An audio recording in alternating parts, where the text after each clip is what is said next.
వాళ్ళకి నేను మనస్ఫూర్తిగా నేను మీకు సాల్యూట్ చేస్తున్నాను.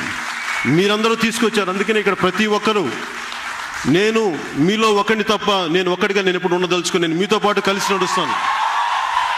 ఈ సమస్య కోసం ఇంతమంది అనుభవజ్ఞులు, ఇంతమంది ప్రతిభావంతులు, ఇంతమంది మేధావులు కలిసి వచ్చి మనిషి మేధస్సు అంతా కలిపి ఒక అణుశక్తి, ఒక అణుబాంబుని కనిపెట్టినప్పుడు ఉద్దానం లాంటి సమస్యను ఎందుకు పరిష్కరించలేము?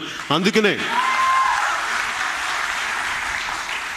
ఇంత మేధాశక్తిని, ఇంత మేధస్సుని, ఇంత అనుభవాన్ని, దీన్ని ఆ బాధితులకు న్యాయం చేసే పక్షంలో మనకు చాలా గొప్ప విజయం సాధించినట్టు ఉంటుంది. దీనికి ఎలాంటి రాజకీయ లబ్ధి లేదు, కేవలం సాటి మనిషి బాధపడుతున్నానని చెప్పి నేను వాళ్ళకి అండగా నిల్చోడానికి జనసేన పార్టీ ఉంది. అలాగే జనసేన కార్యకర్తలకి ప్రతి ఒక్కరికి, ఇక్కడికి వచ్చిన ప్రతి ఒక్కరికి పేరు పేరున మీ అందరికీ నా హృదయపూర్వక కృతజ్ఞతలు తెలుపుకుంటున్నాను. దీన్ని రేపొద్దున కూడా ప్రభుత్వం దృష్టికి తీసుకెళ్తాను. అవసరమైతే ప్రతిపక్షం మద్దతు కూడా నేను కోరుతాను, ఇంక్లూడింగ్ జగన్మోహన్ రెడ్డి గారి మద్దతు కూడా కోరుతాను.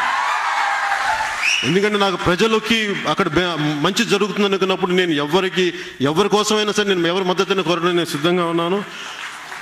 మనస్ఫూర్తిగా తెలుసుకుంటూ నేను దీన్ని ఇక్కడికి వచ్చిన మీ అందరికీ హృదయపూర్వక కృతజ్ఞతలు తెలియజేసుకుంటూ, నా ఆలస్యానికి కారణం కూడా దారిలో నన్ను చాలామంది, because my whole hearted apologies for the delay, because lot of women had stop me on the way. వాళ్ళు అడిగిన ఏంటంటే నా చేతికి ఒక కార్డు ఇచ్చారు, ఇది నువ్వు వెళ్ళి ఈ మీటింగ్లో చెప్పకపోతే మా ద్రోహం చేసినోడు అవుతుంటే, నేను మా అక్క చెల్లెలకి భయపడి, దారిలో నా అక్క చెల్లెలకి భయపడి నేను వాళ్ళు ఇచ్చిన తీసుకొచ్చాను. ఇది ప్రభుత్వం దృష్టికి, మీ అందరి దృష్టికి దీనికి సంబంధం లేకపోయినా కానీ నేను తీగ తప్పట్లేదు. సో ఇది దయచేసి దీన్ని